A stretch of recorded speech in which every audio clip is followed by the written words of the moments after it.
Tokoh rakyat Papua, Nicholas Jawi di Papua, mengungkapkan, organisasi Papua Merdeka (OPM) adalah organisasi yang dibentuk oleh Belanda dan bertujuan untuk memusuhi Indonesia, sekaligus mengganggu keamanan di wilayah paling timur wilayah Negara Kesatuan Republik Indonesia. Menurut Nicholas, yang juga perancang bendera bintang kejora ini, bahwa kelahiran Jayapura sudah ada 90 tahun silam ini, dan para opsir atau serdadu Belanda telah melatih anak-anak muda Papua menjadi sukarelawan untuk membentuk OPM dan melawan Indonesia. OPM itu sebenarnya didirikan oleh opsir-opsir Belanda yang menjadi pelatih-pelatih dari Papua Freiwilligers Korps, tentara sukarelawan Papua yang didirikan oleh orang Belanda pada jam-jam penghabisan Belanda mau menyerahkan Papua. Mereka dirikan itu supaya rakyat Papua berdiri melawan Indonesia. Nicholas berpandangan wajar saja bila sebagian kondisi rakyat Papua masih canggung terhadap Indonesia dan hal itu tidak lepas dari perlakuan Belanda yang mengisolasi dan melarang rakyat Papua untuk bersekolah sejak negara itu menjajah tanah Papua pada 1828 hingga proklamasi kemerdekaan 17 Agustus 1945. Kini tokoh Papua yang pernah berseberangan dengan Indonesia ini telah kembali kepada NKRI sejak tahun 2009 dan ditandai dengan kunjungannya ke Jayapura setelah puluhan tahun menetap di Belanda dengan bermaksud untuk membantu rakyat Papua untuk maju.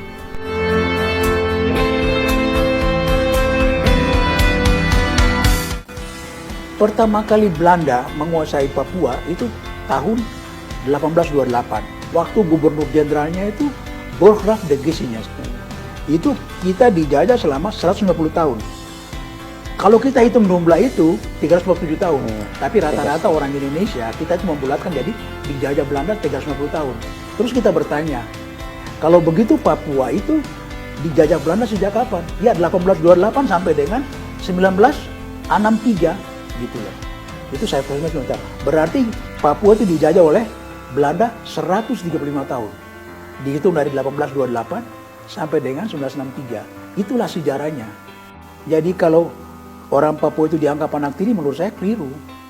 Kami ini sebenarnya anak sulungnya Indonesia karena provinsi koloni Papua inilah, koloni Hindia Belanda namanya Nihunia ini, yang pertama kali mendapat proklamasi di luar yang lainnya.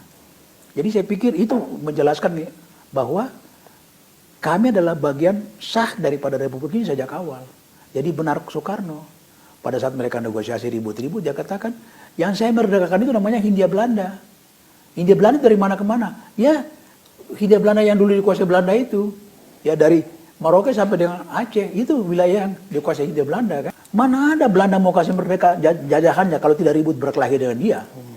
Dan itu sudah terbukti di Indonesia. Kita berkelahi melalui segala macam perjanjian, mulai dari Value, Hohe Value, terus kita masuk ke perjanjian Malino segala macam sampai dengan terakhir, mulai Linggajati sampai dengan Renville, kapal perang Amerika Serikat yang kita bikin rapat di sana, perjanjian di sana. Semua itu Belanda tidak pernah tepati. Termasuk KMB juga masih dia negosiasi lagi, masih dia minta Papua 1 tahun kemudian lagi baru dikembalikan. Jadi memang kita harus yakini bahwa akibat politik adu domba itu ya kita rasakan sekarang.